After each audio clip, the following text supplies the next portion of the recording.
Séquence.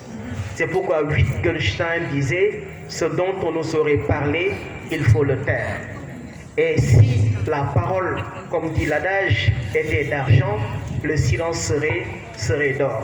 Malheureusement, la plupart des gens qui parlent ne mesurent pas l'impact de leurs paroles. Parce que les paroles sont comme des flèches. Dès que vous les lâchez, vous ne pouvez plus les rattraper. Et tout dépend malheureusement de l'intention de la personne qui parle. Et jusqu'à ce que je quitte l'INGER, nous sommes devenus de grands amis.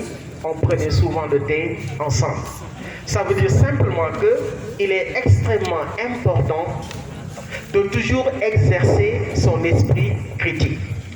L'autre aspect maintenant qui est très important à mon sens également, c'est de parler un peu du rapport entre la philosophie et les autres formes de savoir. Là, certainement, on parle de philosophie et de religion, on parle de philosophie et de science. Alors, surtout philosophie, science, philosophie, religion. Il ne s'agit pas de vous dire ce que vous savez déjà, mais de mettre l'accent sur quelques aspects qui prêtent à polémique et qui souvent amènent beaucoup de problèmes aux candidats. Je me souviens en 2013, ma dernière année ici, le sujet 2 du bac des séries L disait « Y a-t-il de la subjectivité dans la science ?» Et cette année-là, j'ai vu beaucoup de candidats qui avaient choisi ce sujet et qui malheureusement ne l'avaient pas compris.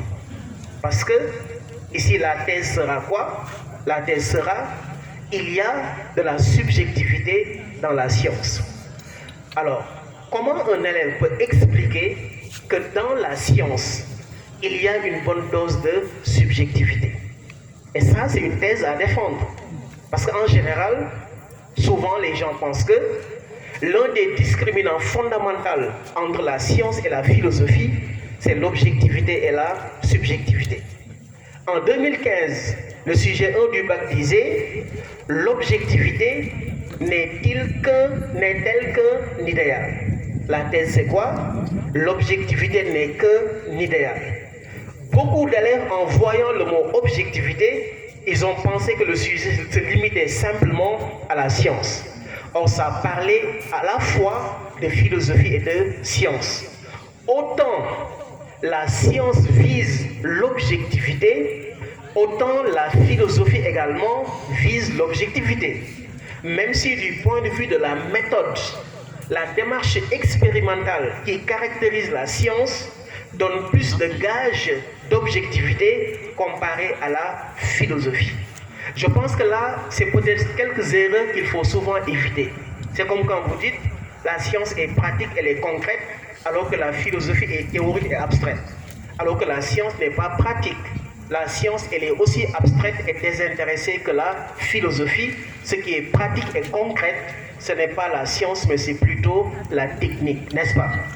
La science est bonne, la science est mauvaise. Là aussi, autre erreur. Parce que la science ne s'intéresse pas aux valeurs morales. Elle est caractérisée par sa neutralité axiologique. Ce qui est bon ou mauvais.